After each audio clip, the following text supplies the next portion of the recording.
और इस बीच देहरादून से बड़ी खबर नए साल को लेकर आरटीओ अलर्ट मोड पर है। आरटीओ ने दी यात्रियों को चेतावनी, शराब पीकर गाड़ी चलाने वालों पर होगी कार्रवाई। बता दें कि देहरादून से बड़ी खबर आ रही है, जहां आरटीओ अलर्ट मोड पर है। आरटीओ ने यात्रियों को चेतावनी दे दी है कि शराब पीकर गाड़ी चलाने वालों पर कार्रवाई होगी। आरटीओ प्रवर्तन शैलेश तिवारी ने दिए हैं निर्देश, नियम तोड़ने वाले यात्रियों पर होगी कड़ी कार्रवाई। तो नए साल को लेकर अलर्ट मोड पर आरटीओ हुआ है और ऐसे में आरटीओ ने शराब पी के गाड़ी चलाने वालों पर कड़ी कार्रवाई करने के निर्देश दिए हैं। आरटीओ प्रवर्तन शैलेश तिवारी के द्वारा ये आदेश जारी किए गए हैं। नियम तोड़ने वालों के खिलाफ सख्त कार्रवाई होगी।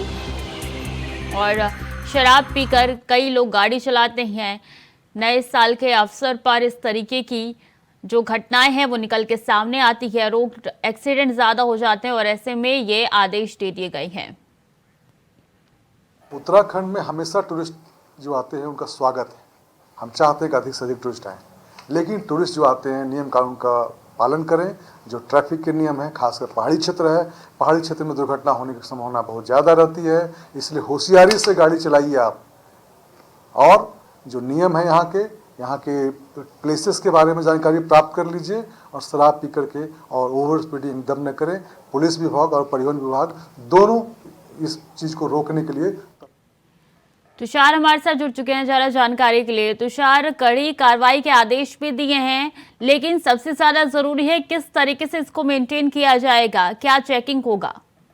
देखिए, अगर बात की जाए तो नया साल आने वाला है और 31 और 1 तारीख के लिए अत्यधिक फोर्सेस भी तैनात किए गए हैं, चाहे वो पुलिस प्रशासन हो या आरटीओ।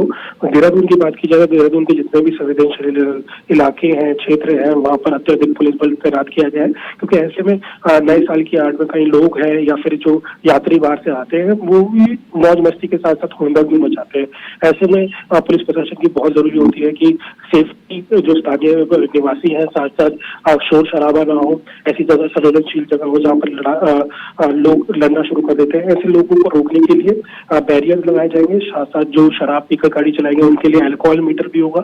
स्पीड में जो गाड़ियां चलती हैं उनके लिए भी स्पीडोमीटर जगह जगह लगाए गए हैं, ताकि उन पर तुरंत जो चालान की कार्रवाई है वो की जाए। वहीं अगर पुलिस प्रशासन की बात की जाए तो पुलिस प्रशासन ड्रोन की सहायता से भी पूरे जो देहरादून क्षेत्र है उसके संवेदनशील इलाकों में जो कार्रवाई की जो है वो लगातार करती रहेगी, चाहे वो चालान प्रक्रिया से हो या फिर चाहे वो अल्कोहल मीटर चेक करके उसके बाद लोगों की चेकिंग करके हो। तो कह सकते हैं नए साल को लेकर जो पुलिस प्रशासन है, साथ साथ जो आरटीओ परिवर्तन ने जिस तरह से बताया कि वो भी पूरी तरह से अलर्ट रहेंगे। और तो तमाम कहा जा सकता है कि नए साल को लोग मौज मस्ती तो करें लेकिन हुड़दंग न लें। और साफ तौर पर आरटीओ की तरफ से चेतावनी है कि पुलिस बल और आरटीओ तैनात रहेगा।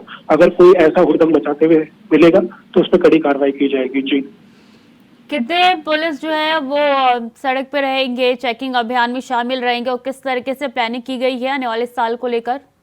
देखिए, देहरादून में अगर पुलिस प्रशासन की बात की जाए तो 60 बैरियर्स लगाए जाएंगे और 60 बैरियर्स में करीब 3 जो पुरुष पुलिसकर्मी होंगे और 2 महिला पुलिसकर्मी वहां पर मौजूद रहेंगे। वहीं अगर थाना प्रभारियों से भी उन्हें लेटर निर्देश दे दिए गए हैं कि वो फोर्स बढ़ा लें। अगर फोर्स की जरूरत होती है तो ऐसे में अत्यधिक उन्हें बुलाया जा सकता है। और वहीं अगर बात की जाए बार्स और रेस्टोरेंट की तो उन पर भी निगरानी रखी जाएगी, क्योंकि ऐसा देखा गया है कि बार्स में भी लोग लड़ाई करते हैं, पब्स में भी लड़ाई होती है। ऐसे में वहां भी विशेष तरह से निगरानी रखी जाएगी। अगर ऐसे में जो महिला उत्पीड़न के मामले होते हैं वो भी थोड़े बढ़ जाते हैं, लोग छेड़छाड़ जरूर करते हैं, ईव टीजिंग के मामले जरूर आते हैं और ऐसे में पुलिस की जो महिला विंग है वो भी इसमें अलर्ट मोड पे नजर आएगी। जी ठीक है तुषार, बने रहिए हमारे साथ, आगे भी आपका रुख करेंगे।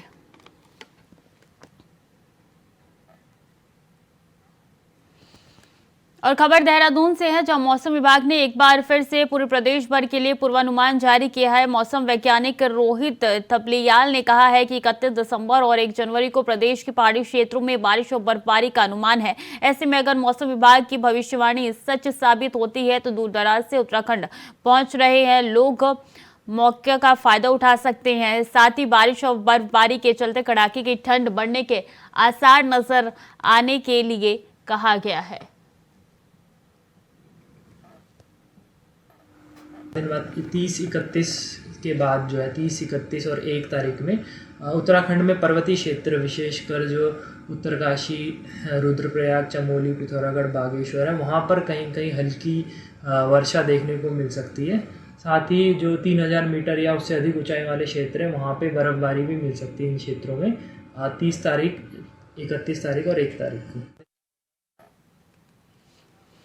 तुषार हमारे साथ लगातार बने हुए हैं। तुषार, मौसम विभाग की तरफ से पूर्वानुमान जारी किया गया है और क्या अलर्ट में कहा गया है?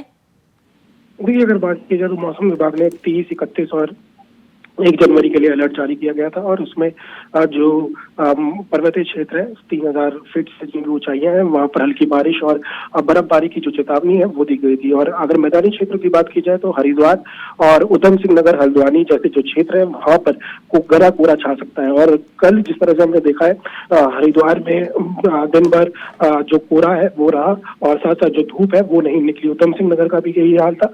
वहीं अगर पहाड़ी क्षेत्रों की बात की जाए तो कई जो उछले इलाके हैं 350 मीटर से अधिक वाली क्षेत्र जैसे उत्तरकाशी, चमोली के कई उछले इलाके हैं हर्षिल के पास, वहां पर हल्की जो बरसात है वो देखने को मिली। साथ साथ कई जो उससे भी ऊंचे गंगोत्री के आसपास के इलाके वहां पर जो है हल्की फुल्की बर्फबारी देखने को मिली। लेकिन जिस तरह से मौसम ने करवट ली है उससे कहीं ना कहीं जो पर्यटक उत्तराखंड आ रहे हैं उनके चेहरे खिले हुए हैं, क्योंकि जो उत्तराखंड की वादियां हैं काफी बर्फबारी और साथ साथ हल्की बारिश के लिए ही मशहूर है। लोग यहाँ पर बर्फबारी का आनंद लेने ही आते हैं। ऐसे में बहुत जरूरी है कि जो लोग हैं वो थोड़ा एहतियात मतलब सावधानी भी रखें। रास्ते में जो पाला पड़ा होता है वो काफी खतरनाक होता है। जो बर्फबारी के बाद हल्का सा जो रोड जम जाती है उससे कहीं ना कहीं जो खतरनाक रहता है। ऐसे में लोगों को सावधानी रखने की बहुत जरूरत है। साथ साथ मौसम को लेकर अगर बात की जाए तो 1 तारीख तक ये संभावना रखी गई है कि जो 2000 से ऊपर फीट के अधिक ऊंचाई वाले इलाके हैं वहाँ बर्फबारी को मिल सकती है। तो कहा जा सकता है जो 31 और 1 तारीख को जो पर्यटक प्लानिंग कर रहे हैं उत्तराखंड आने के लिए उनके लिए बहुत बड़ी खुशखबरी है और साथ साथ उन्हें सावधानी भी बरतनी होगी। पर्वतीय इलाका है तो मैदानी इलाके में भी बारिश संभव है? मैदानी क्षेत्रों की बात की जाए तो बारिश तो नहीं, लेकिन लगातार ओस पड़ती हुई नजर आ रही है। कोहरा लगातार नजर आता है। कल मैं हरिद्वार में ही था तो वहां पर अगर मैं आपको स्थिति बताऊं कि हरिद्वार में दिन भर धूप नहीं आई, जो कोहरा है वो छाया रहा, ठंड बढ़ती रही। तो सूखी ठंड वहां पर अत्यधिक बढ़ रही है, लेकिन निचले इलाकों में बरसात की कोई संभावना नहीं है। लेकिन जो कोहरा है और साथ साथ जो सूखी ठंड है वो लोगों को परेशान कर सकती है वहां पे। तो कब तक अलर्ट जारी किया गया है तुषार? कब तक ऐसा मौसम रहेगा? देखिए 1 तारीख तक ये पूरा अलर्ट जारी किया गया है। 1 तारीख को माना जा रहा है कि जो येलो अलर्ट है हल्की बारिश देखने को मिल सकती है पूरे प्रदेश भर में। अगर मसूरी जैसे क्षेत्रों में अगर मैं बात करूं तो अगर देहरादून में बरसात फिलहाल तो कोई संभावना नहीं लग रही है। कड़ी तो यहाँ पर धूप आई है, लेकिन अगर यहाँ पर बरसात होती है तो ये संभावना बनाई जा रही है कि मसूरी में भी बरसात हो सकती है और इसके लेके येलो अलर्ट भी जारी किया गया है। जो पवित्र के साथ साथ जो पर्वतीय क्षेत्र है वहां पर के लिए येलो अलर्ट जारी किया है, चाहे वो उत्तरकाशी हो, चमोली हो और तमाम क्षेत्रों में जो रहन बसेरे हैं साथ साथ अलाव की भी जो व्यवस्था है वो की गई है। जी, तो प्रशासन की तरफ से क्या तैयारियां हैं? धरातल पर रैन बसेरा कितना बन चुका है? क्या स्कूल बंद कर दिए गए हैं, बंद होंगे, क्या अपडेट है? देखिए 31 और 1 तारीख की बात की जाए सभी जो उत्तराखंड के होटल्स हैं वो खुले रहेंगे ताकि जो लोग बाहर से यात्री आ रहे हैं उन्हें सुविधा मिल सके। और साथ साथ अगर रहन बसेरों की बात की जाए तो रहन बसेरे भी इस वक्त उनकी जो व्यवस्थाएं हैं वो जिलाधिकारी को निर्देश देती है सचिव द्वारा वो भी दुरुस्त कर ली गई, मतलब लोगों की सुविधा के लिए स्वस्थ कर दी गई है। और साथ साथ अगर बात की जाए अलाव की व्यवस्था वो भी नगर निगम द्वारा हर जिले और क्षेत्रों में की गई है ताकि जो बाहर से आए यात्री या जो स्थानीय लोग है जिन्हें मजबूरन बाहर सोना पड़ता है वो अलाव की तपश में सो सके। तो यही सब प्रशासन की तरफ से जो इंतजाम है वो किए गए हैं। और साथ साथ अगर आप कुछ अत्यधिक सहायता चाहिए तो आप पुलिस प्रशासन और साथ साथ जो जिला प्रशासन है उनके पास जा सकते हैं, वो आपको अत्यधिक सुविधाएं भी दे सकते हैं। ठीक है तुषार, बहुत बहुत धन्यवाद आपका तमाम जानकारियों के लिए।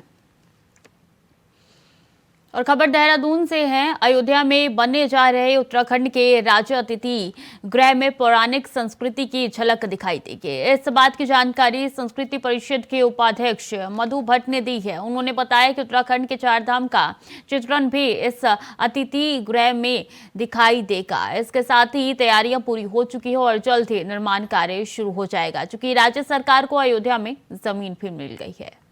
कि वहाँ का जो संस्कृत, यहाँ की एक नाट्यशाला अलग है और अलग है। बिल्कुल निश्चित रूप से हमारी जो उत्तराखंड की जो देवभूमि है उसके अनुरूप वहाँ पर जो हमारे चारों धाम हैं, श्री बद्रीनाथ, केदारनाथ, यमुनोत्री, गंगोत्री और पूरा जो हमारी मानस खंड के जितने पौराणिक जो मंदिर हैं उन पौराणिक मंदिरों की झलक तो वहाँ पर राज्य अतिथि गृह जो हमारा जो बनने जा रहा है उत्तराखंड का उसमें दिखेगा ही दिखेगा। साथ में यहाँ की जो लोक कलाकारी है, जो यहाँ की कला है, जो यहाँ की काश्तकारी है, उसका बिल्कुल सजीव चित्रण आपको वहाँ पर दिखाई देगा। इसके लिए पूरी तैयारी हो चुकी है। और उत्तराखंड वक्फ बोर्ड ने नई पहल करते हुए मजबूर, बेसहारा व आर्थिक रूप से कमजोर मुस्लिम धर्म के लोगों के लिए कफन व दफन करने का निर्णय लिया है। इस पहल के संबंध में वक्फ बोर्ड के अध्यक्ष शादाब शम्स ने जानकारी देते हुए बताया कि हमारी सरकार जनहित के मुद्दे पर हमेशा संवेदनशील रहती है, जिसके तहत ऐसा ही एक मुद्दा वक्फ बोर्ड के सामने आया, जिसमें देखा गया है कि बहुत से ऐसे मुस्लिम समाज के लोग हैं जिनके पास अंतिम संस्कार करने की समर्थ नहीं है और बहुत से लावारिस शव भी होते हैं जिसका धार्मिक तौर तरीके से अंतिम संस्कार नहीं हो पाते हैं। उनके कफन और दफन का जिम्मा वक्फ बोर्ड ने उठाने का निर्णय लिया है। ये देवभूमि उत्तराखंड है और देवभूमि उत्तराखंड में एक संवेदनशील सरकार युवा मुख्यमंत्री पुष्कर सिंह धामी जी के नेतृत्व में काम कर रही है और इसलिए जब कोई मानवीय पहलू आता है तो उस पर सब लोग बड़ी गंभीरता से सोचते हैं और हमारे सामने कई विषय आए कि ऐसे मुस्लिम समाज के लोग जो लावारिस बॉडीज़ आती हैं, वो लोग जो मुस्लिम समाज के लोग हैं और उनके पास अपने मुर्दे को दफन करने के लिए भी पैसे की व्यवस्था नहीं होती, तो इनके बारे में आखिर चिंता कैसे की जाए। तो वक्फ बोर्ड ने ये निर्णय लिया है कि अब वक्फ बोर्ड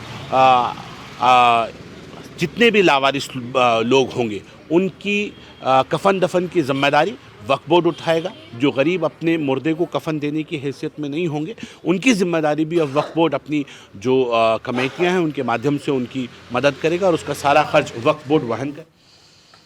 और खबर देहरादून से है, जहां सोशल मीडिया पर एक ऑडियो तेजी से वायरल हो रहा है, जिसमें दावा किया जा रहा है कि वन मंत्री सुबोध उनियाल और रामनगर से भाजपा विधायक राम सिंह कैड़ा बातचीत कर रहे हैं। इस बातचीत में वन्य जीव संघर्ष के मामले को लेकर बात हो रही है। हालांकि ये बात किन लोगों के बीच हो रही है, क्योंकि जो बातचीत हो रही है उसमें हाईकोर्ट को गाली दी जा रही है, साथ ही पीआईएल दाखिल करने वाले व्यक्ति को पीटने की बात की जा रही है। कांग्रेस ने इसको लेकर तीखा हमला बोला है।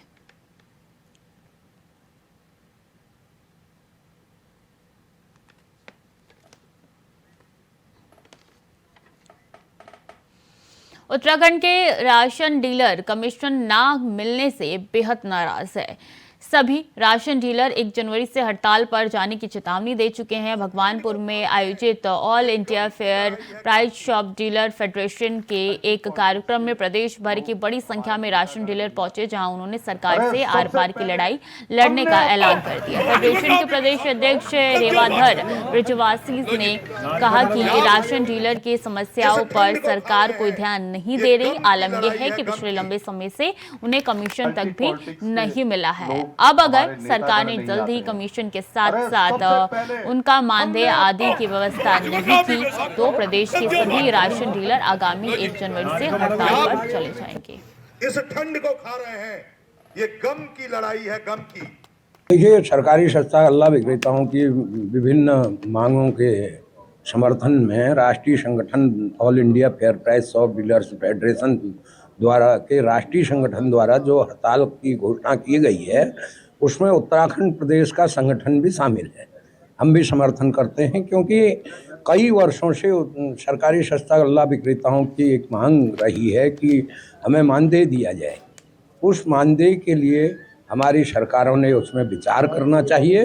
केंद्र सरकार और राष्ट्रीय सरकार से हम अपील कर रहे हैं कि मानदेय दिया जाना चाहिए। इस टाइम राशन डीलर बिल्कुल भूखमरी के कगार पर है, क्योंकि 7 महीने का पीएमजीवाई का राशन हमें आज तक कमीशन नहीं मिला और 4 महीने हमारे ये भी हो गए हैं और फिर हमें 4 महीने का बिल का जो मामला पड़ेगा, फिर हमें बिल बनवाने के लिए दर दर भटकना पड़ता है। इसलिए थोड़ा सा राशन डीलर बहुत परेशान है। आज के टाइम में राशन डीलर 96%, 57%, 58% तक 90%, भगवानपुर का रिकॉर्ड है कि 90% से कम कोई राशन डीलर बायोमेट्रिक नहीं कर पा रहा। खबर रुड़की से है, जहां नए साल को लेकर एसएसपी परमेंद्र सिंह जोबाल ने हुड़दंगियों को लेकर पुलिस अधिकारियों की सख्ती के साथ निपटने के कड़े निर्देश दिए हैं, तो साथ ही रैन बसेरे में ठहरे लोगों की व्यवस्था जांचने के निर्देश भी दिए गए हैं। साथ ही शहर में कहीं भी सड़कों पर पड़े गरीब लोगों के लिए गर्म कपड़ों की व्यवस्था कराने के सभी पुलिस कर्मियों को आदेश दे दिए गए हैं। इस दौरान एसएसपी ने सभी लोगों को नववर्ष की शुभकामनाएं भी दी है। वहीं पुलिस कप्तान ने बताया कि जो भी गरीब लोग उन्हें सड़क के किनारे नजर आए, उनके लिए कंबल वगैरह का इंतजाम कराएं। नववर्ष को व्यवस्थित ढंग से और सकुशल संपन्न कराने के लिए पुलिस लगातार सड़कों में रहेगी, काम भी करेगी और जो लोग हुड़दंग वगैरह करते हैं उन पर भी नकेल कसेगी। नहीं, रैन बसेरों का हम लोगों का खैर एक ये मानना है कि जो भी गरीब आदमी है जो बाहर सड़कों में सो रहा है, जिसको आवास की एकदम समस्या है, उपलब्ध नहीं हो पा रहा, तो रैन बसेरों तक पहुंचाने की जिम्मेदारी में हम लोगों ने अपने अधीनस्थों को भी यही कहा है कि वो नगर निगम हो या फिर जो प्रशासन के साथ सहयोग करते हुए उनको जो आवश्यक रैन बसेरे हैं वहां तक। तो फिलहाल के लिए देवभूमि समाचार में इतना ही। खबरें लगातार जारी है, देखते रहिए इंडिया वॉइस।